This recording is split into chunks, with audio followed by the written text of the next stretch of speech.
আসসালামু আলাইকুম প্রিয় দর্শক, আজকে আমরা একটি ব্রয়লার ফার্ম ভিজিটে এসেছি। খামারি কমপ্লেন করছে যে অনেকদিন যাবৎ ব্রয়লার মুরগিতে ঠান্ডা, অনেক রকম ওষুধ খাওয়ানো হয়ে গেছে কিন্তু কোনোভাবে ঠান্ডা কমছে না। চলুন আমরা ফার্মটি ভিজিট করি এবং কি কি সমস্যা তা আইডেন্টিফাই করি। আজকে আমি আছি আপনাদের সাথে ডাক্তার মনিরুল ইসলাম। আপনারা যারা ব্রয়লার খামারে, শীতকালে আপনাদের একটা কমন সমস্যা থাকে, তার মধ্যে অন্যতম একটি হলো ঠান্ডা লেগে যায় এবং তা কোনোভাবে ভালো হয় না। আজকে আমরা কেন এবং কিভাবে মুরগিতে ঠান্ডা লাগে এবং তা কেন ভালো হয় না, নানান ধরনের ওষুধ খাওয়ানোর পরেও সেই নিয়ে আজকে বিস্তারিত আলোচনা করব। আমরা এখন আছি আশরাফ ভাইয়ের খামারে। খামারটি কিশোরগঞ্জ জেলার বিনাটি গ্রামে অবস্থিত। চলুন আমরা পুরো ফার্মটি দেখি এবং কি কি সমস্যা সেটা আইডেন্টিফাই করি। আপনারা প্রথমেই দেখতে পাচ্ছেন খামারটি লিটারে পালন করা হয়। এইখানে পাকা লিটার না থাকার কারণে এবং লিটারের উচ্চতা বা পুরুত্ব খুব কম হওয়ার কারণে রাতে যখন তাপমাত্রা নেমে যায় তখন ফ্লোরটি ঠান্ডা হয়ে যায় এবং মুরগির শরীর থেকে তাপ সহজে ফ্লোরে নেমে যায় এবং মুরগির শরীর ঠান্ডা হয়ে যায়। এই কারণে আপনারা ফার্মে কাঙ্ক্ষিত তাপমাত্রা পান না।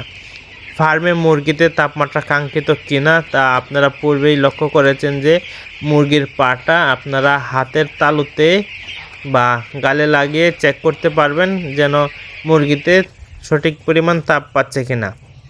যেহেতু এই ফার্মে প্রায় 7 থেকে 10 দিন যাবৎ বিভিন্ন হায়ার অ্যান্টিবায়োটিক চলছে এবং ঠান্ডা ভালো হচ্ছে না, তাই আমি সিদ্ধান্ত নিলাম কয়েকটা মুরগি পোস্টমর্টম করে চেক করব যেন এই মুরগিতে আর কোনো ডিজিজ আছে কিনা সেটা চূড়ান্তভাবে নির্ণয় করা যায়। আমরা পোস্টমর্টম করে নিশ্চিত হয়েছি যে এইখানে মাইক্রোপ্লাজমা জনিত সমস্যা রয়েছে, যা সিআরডি হয়ে গেছে এবং ফার্মে ম্যানেজমেন্ট জনিত কিছু সমস্যা যা পূর্বে আলোচনা করলাম।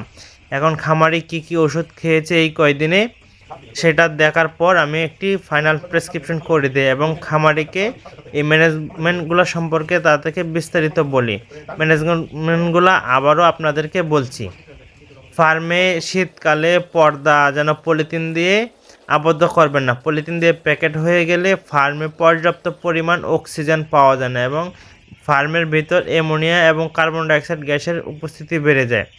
যখন ফার্মে অ্যামোনিয়া গ্যাসের উপস্থিতি বেড়ে যায় তখন মুরগির ট্রাকিয়াতে সঠিকভাবে অক্সিজেন পৌঁছাতে না পারার কারণে সঠিকভাবে ওষুধ কাজ করে না, যার কারণে অনেক ওষুধ খাওয়ানোর পরেও মুরগির ঠান্ডা ভালো হয় না। আর যখন শীতকালে লিটারের পুরুত্ব কম হয় তখন মুরগির শরীরে সঠিকভাবে উষ্ণতা না পাওয়ার কারণে মুরগিতে সবসময় ঠান্ডা ভাব লেগে থাকে।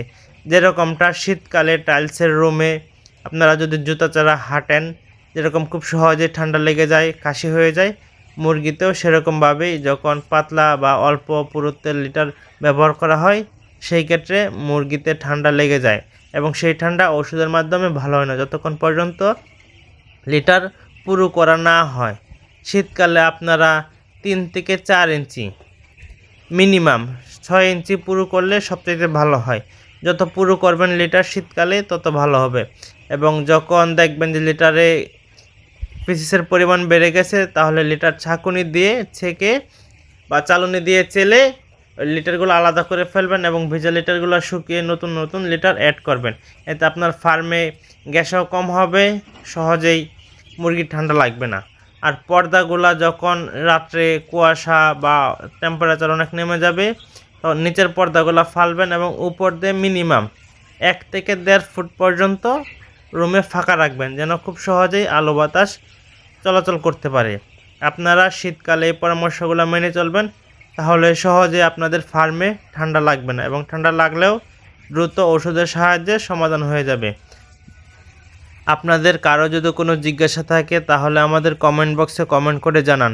আর আপনাদের ভিডিওটি ভালো লেগে থাকলে চ্যানেলটি সাবস্ক্রাইব করুন এবং আপনাদের মতামত জানান। ধন্যবাদ সবাইকে।